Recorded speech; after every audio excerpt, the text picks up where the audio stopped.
여러분들 안녕하세요. 역사쌤입니다. 반가. 오늘 하루 잘 보내셨나요? 이제 역사 수업을 다시 한번 시작해 보도록 하겠습니다. 출발! 자, 이번 시간은 지난 시간에 신석기 시대를 지나서 좀 더 사람들이 복잡하고 더욱더 커진 사회를 어떻게 이룩했는지에 대해서 공부하도록 하겠습니다. 구석기 시대나 신석기 시대 같은 경우에는 유적과 유물을 통해서 우리 연구를 했었잖아요. 이걸 통해서 우리는 의식주를 어떻게 이 사람들이 어떤 환경에서 해결했는지 봤는데, 이 시대는 아직 뭔가 복잡하지 않고 규모가 크지 않은 사회였습니다. 이번 시간에 다룰 내용은요, 문명이라고 하는 단어를 떠올리시면 되겠는데요. 문명, 사람 이름 아니에요. 문명이 알아? 아닙니다. 문명이라는 것은 말 그대로 사람들이 공통적으로 영위하고 살아갈 수 있는 문화를 이루고 다양한 제도와 다양한 사회 관습을 가지고 한 사회를 이루고 사는 것 자체를 문명이라고 표현할 수도 있어요. 이 문명들은 인류가 처음으로 나타나고 어느 정도 발전해 가면서 사람들이 드디어 복잡한 사회를 이루는 시작점이 됐다고 봐도 됩니다. 즉, 현대 사회를 살아가는 우리에게도 뭔가 연결고리가 있다는 거예요. 우리도 지금 사회를 이루고 살아가잖아요. 지금도 문명 사회예요. 그러면 이 처음에 등장했던 문명들을 살펴보면 우리의 현재 모습도 분명히 이해할 수 있을 거라고 여러분들 생각합니다. 그렇기 때문에 이 문명 사회를 그냥 옛날 일에 뭐 나타났고 뭐 있었고 무슨 어떤 특징이 있었을까 이게 넘어가는 게 아니고, 여러분들이 지금 현재 우리의 살아가는 모습하고도 연결하시면 분명히 여러분들이 도움이 될 것이 있다고 생각합니다. 우리가 역사 공부하는 목적 중에 하나가 현재를 이해하는 바탕이 될 수 있다고도 얘기했잖아요. 자, 그러면 이 문명을 이해함으로써 현재를 이해해보는 시간을 한번 가져보도록 하겠습니다. 촥! 제목 있죠? 문명의 꽃이 피고 국가가 탄생하다. 구석기 시대나 신석기 시대는 국가라고 표현하지 않잖아요. 한 무리, 한 부족 이런 식으로 표현하는데, 국가라고 하는 것은 어떠한 제도적인 장치가 필요하고 조직이 필요하고 많은 사람들이 뭉쳐서 살아가는 사회라고 볼 수 있습니다. 그래서 어떤 과정을 거쳐서 어떤 특징을 가지고 이런 것들이 만들어진지 생각해 볼 필요가 있어요. 현재도 이러니까요. 현재도 학습 목표로 볼게요. 이렇게 봐야 되네. 잠깨시라고요. 한번 해봤어요. 청동기 시대의 사회 변화 모습을 정리할 수 있고요. 이 당시는 이제 신석기 시대를 넘어서 청동기라고 하는 구리와 주석을 섞은 금속 물질을 주로 사용했던, 도입됐던 시대를 얘기합니다. 그래서 어떤 사회의 변화가 생겼지라고 생각하시면 되겠죠. 고대 문명이 발생한 배경과 문명의 발상지의 공통점을 말할 수 있다입니다. 그러니까 뭐 문명이라는 것이 한 군데만 있었던 건 아니고 서로 떨어져 있는 곳에 여러 개가 있었을 텐데, 문명이라고 부르기 때문에 분명히 다른 점도 있겠지만 공통되는 모습들이 분명히 존재할 거란 말이에요. 이런 점을 찾아봄으로써 현재 살아가는 우리에게도 적용해보자, 이런 뜻입니다. 이런 문명은 어떤 곳에서 나타나게 됐을까요? 공통적으로 나타나게 됐을까요? 일단 큰 강에서 나타나게 됩니다. 이 문명이라는 것은 사실 여러 사람들이 살아가는 공간을 확보해야 됩니다. 근데 땅만 있으면 되는 게 아니에요. 많은 사람들이 살아가기 위해서는 그 사람들이 먹고 마실 게 필요하잖아요. 일단 물이 필요하겠죠. 그렇다 보면 이제 개울가가 있어도 어느 정도는 충분히 확보가 되겠지만, 많은 사람들이 그 물을 활용했다가는 양도 부족할 뿐만 아니라 금세 오염되고 말 거예요. 그 다음에 사람들이 마시기만 하고 살나요? 그렇지도 않잖아요. 먹어야 되잖아요. 요새 선생님도 확진자가 돼서 큰일 났어요. 확진자 쪘어. 언제쯤 확진자에서 풀려날 수 있을까요? 먹고 마실 물만 필요한 게 아니라 사람들이 먹어야 되는 음식들도 필요하다는 이겁니다. 구석기 시대 때는 사냥을 통해 가지고 동물들을 잡아서 먹었잖아요. 근데 신석기 시대 기억나죠? 빗살무늬 토기를 딱 기억해 보시면 뭔가 저장했는데 그게 곡식이더라. 곡식이 많이 있다는 것은 농사를 졌구나 라고 생각할 수도 있는 거잖아요. 그렇게 크지 않고 복잡하지 않았고 사람들이 많이 모여 살지 않았던 신석기 사회에서도 농사가 이루어졌는데, 좀 더 많은 사람들을 수용하기 위해서는 어떻게 했을까요? 농사가 이루어져야겠죠. 하지만 소규모로 농사가 이루어져서는 안 되겠죠. 큰 규모로 농사가 지어야겠죠. 우리는 보통 그걸 뭐라고 하냐면 농경이라고 표현합니다. 어디 있을까요, 농경? 여기 있네요. 자, 이 농경이 이루어지려면 큰 땅이 필요하고, 그리고 그 큰 땅에 물을 댈 수 있는 큰 강이 필요하단 말이에요. 이 큰 강이 없으면 사람들이 많이 모여 살 수가 없어요. 강들 대표적인 이름을 얘기해 드릴게요. 티그리스 강과 유프라테스강, 지금으로 얘기할 것 같으면 이라크라고 생각하시면 되겠습니다. 그 사이에 있는 메소포타미아 지방. 자, 그 다음에 우리가 잘 알고 있는 피라미드와 스핑크스가 있는 이집트 나일강 유역. 그 다음에 우리 인도에 가시면 인도 사이다. 죄송합니다. 자, 노라족 짱. 어쨌든 인도의 인더스강, 뭐 겐지스강이라는 강도 있고요. 그다음에 우리가 옆에 나라에 있는 큰 나라였던 중국의 황허강과 창창강, 요즘 말로 하면 양쯔강이에요. 양쯔강.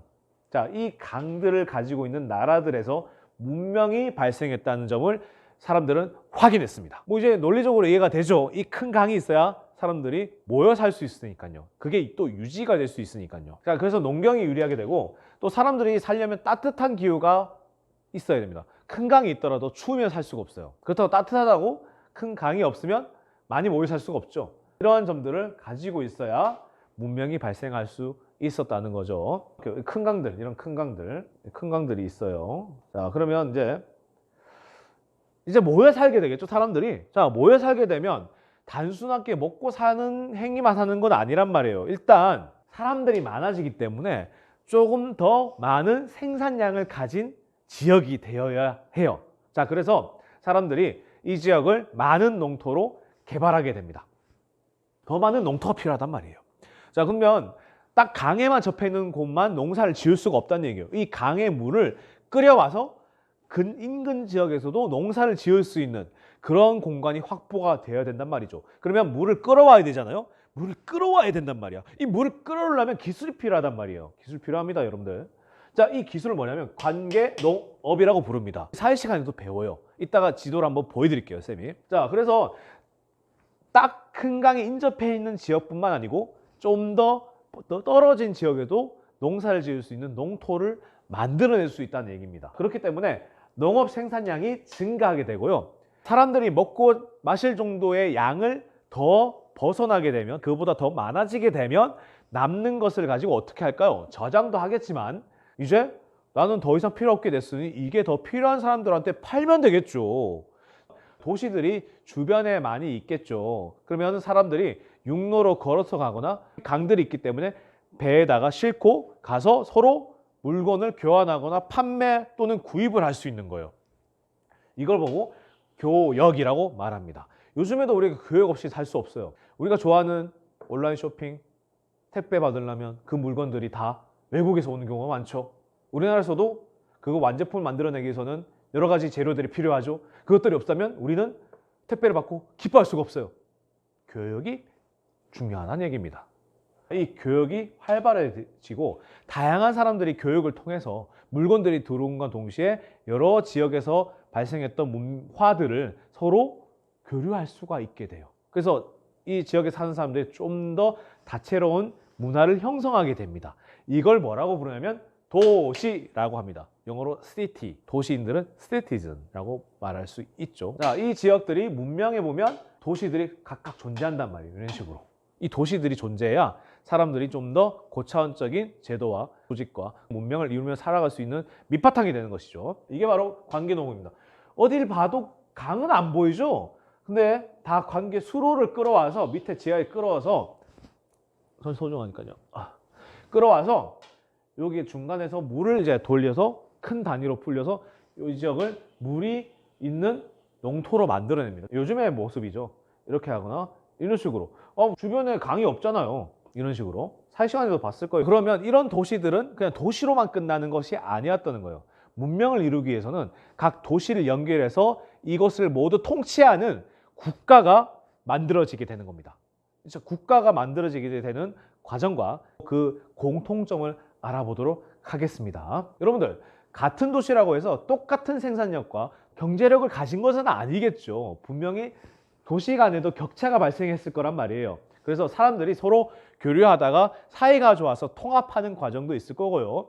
아니면 격차가 발생해서 더 많은 생산력과 더 많은 군사력을 가진 도시들이 주변의 약한 도시들을 공격해서 점령하게 되는 겁니다. 자, 그래서 통합과 전쟁으로 큰 도시들을 중심으로 해서 도시 국가가 형성이 되는 거예요. 도시가 여러 개가 연결이 되는 도시 국가들은 어떤 공통점이 있었을까요? 이 도시 국가들은 현재 사회를 살아가는 우리에게도 연결점이 분명히 있을 건데요. 한번 찾아보도록 합시다. 대형 건축물이 만들어집니다. 요거 얘기하려면 요걸 얘기를 좀 해야 될 것 같아요. 일단 두 번째, 계급이 발생합니다. 청동기 시대 가서 다시 공부를 하겠습니다만 도시 간에도 빈부의 차가 생겨서 경제력의 차이에서 세력 격차가 생겼다고 했잖아요. 한 도시 내에서도 마찬가지입니다. 어떤 사람은 많은 부를 가지고 있고 어떤 사람은 작은 부를 가지게 되는 그런 사회로 갈 수밖에 없다는 거예요. 그래서 지배층이 피지배층이 이렇게 나뉘게 되기도 하고요. 도시들이 통합과 전쟁을 하게 되면서 큰 세력을 가진 도시들은 지배계층, 그리고 통합이 되는 작은 도시들은 피지배계층, 이렇게 나뉘는 경우도 생기게 됩니다. 그래서 계급이 발생돼요. 그 사람과 사람 간의 차이를 나누는, 법적으로 제도적으로 차이를 나누는 계급이 발생하게 돼요. 그래서 지배자가 피지배 계층을 통치하고 제어하게 됩니다. 그렇기 때문에 요즘에는 민주주의 사회라고 해서 지도자를 우리가 합법적으로 뽑잖아요.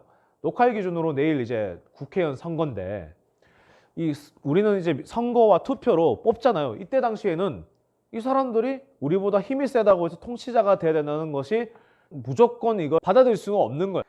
지배자 계층들은 자기들만의 권위가 필요했단 말이에요. 자, 권위가 필요해서 제사를 지냅니다. 어디에다가? 신에게.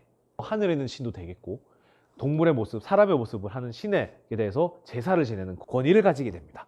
그리고 이걸 바탕으로 해서 어떤 왕들은 나는 신의 대리자다 라고 말하는 사람이 있는가 하면 내가 신이다 라고 말하는 사람도 생기게 되는 거예요. 자, 그래서 제사를 지내게 되고 이 제사를 통해서 큰 대형 건축물인 신전과 왕궁을 건설하게 되는 거예요. 왜? 이 건축물들 크게 지어 놓으면 피지배계층들은 큰 건축물들을 보고 어떤 생각을 했을까요? 와, 대단하구나. 이 사람들한테는 우리가 어떻게 해볼 수가 없구나. 권위를 인정하게 되겠죠. 대형 건축물은 신전과 왕궁만 있는 게 아니고 외적을 침입을 방어하기 위해서 성곽들도 있었다는 거예요. 왜냐? 아까 도시들이 전쟁도 많이 발생했다 했잖아요. 만약에 내가 외적의 침입을 공격을 받았는데 방어하지 못하고 함락이 된다, 항복하게 된다. 그러면 그 지배층도 피지배계층이 될 수밖에 없는 거예요. 무조건 다 그런 건 아니겠지만. 그래서 성곽을 만들게 되는 거죠. 이제 계급이 발생돼서 이 사람들은 모든 이 도시 국가들의 면에다가 자신들이 통치하기 위해서 시스템을 갖추게 됩니다. 시스템을 만들게 됩니다. 세금, 상업활동에 관련된 여러 제도들을 마련하게 되는 거죠. 요즘에도 국가 조직에 제도들이 많잖아요. 교육제도, 국방제도, 세금제도, 무역제도, 경제제도, 법적인 여러 가지 형벌제도, 이런 것들을 다 만드는 이유가 뭐겠어요? 꼭 지배층들이 계층들을 다스리기 위해서 한 건 아니겠지만 한 조직, 한 사회가, 한 국가가 잘 유지되기 위해서 그런 것들을 만들어 놓는 거잖아요. 자, 이때도 마찬가지입니다. 이런 제도를 통해서 법적으로 아예 지배계층들이 피지배계층들을 통치하게 되는 거예요. 자신들의 힘으로, 그리고 제도와 법으로. 그래서 자신이 이제 권위가 강해져서 아까 선생님이 말씀드렸던 나는 신의 대리자다. 대리석 아니야. 누가 대리석이라 했어. 신의 대리자다. 나는 신이다 라고 말하는 사람까지 나타나게 되는 거예요. 다양한 청동기도 제작하게 되면서 이 청동기는 피지배계층이 잘 만들 수가 없어요. 권위 상징이 됩니다. 청동기는 반질반질 잘 닦아 놓으면 해에 딱 비치면 번뜩번뜩합니다. 피지배계층 보고 제사를 지낼 때나 검을 꺼낼 때 보고 이야 하겠죠. 일단 뭐 싫더라도 이야 하겠죠. 문자 등이 만들어집니다. 이 문자는 굉장히 큰 효력을 발휘하는데요. 이런 제도들이 형성될 때 뭔가 기록이 돼야 되는 것들이 있어요. 그래서 이런 문자들을 통해서 여러 제도들이 마련이 됐을 뿐만 아니라 상업활동으로 하면서 문자가 만들어졌다고 봐도 돼요. 서로 어떤 교육을 했다, 어떤 물건을 사고 팔았다, 기록을 하기 위해서 만들어진 것이 문자라고 많이들 얘기하거든요. 상업활동으로 파생된 문자가 나중에는 국전을 만들어질 때 기록을 하게 되면서 더욱더 통치 제도에 영향을 주기도 합니다. 그리고 이제 문자가 만들어졌으니까 이때는 무슨 시대일까요? 전에 있던 시대를 선사시대라고 얘기했으니까 이제 문자가 만들어지는 무슨 시대? 그렇죠. 역사시대죠. 역사시대. 이제 기록이 남아있게 되는 역사시대. 이걸 통해서 우리는 더욱더 많은 역사적 사실에 접근할 수가 있는 것이겠죠. 자, 이게 바로 큰 건축물 중에 하나인 지구라트라고 하는 신전 겸 왕궁입니다. 굉장히 커요. 여담으로 말씀드리면 우리가 잘 알고 있는 피라미드도 돌 하나가 이 교실만 하다고 보셔도 돼요. 높이가 어마어마합니다. 나중에 사진을 보여드릴 기회가 있겠지만 어마어마합니다. 그다음에 문자입니다. 요즘처럼 한글이나 알파벳처럼 이제 소리가 나는 대로 만들어지는 이런 문자가 아니고요. 모양대로 만들어지는 문자입니다. 이거 뭘까요? 이건 해인 것 같아요. 이건 뭘까요? 물고기죠. 또 뭐가 있을까요? 뭐 이거 이파리인가?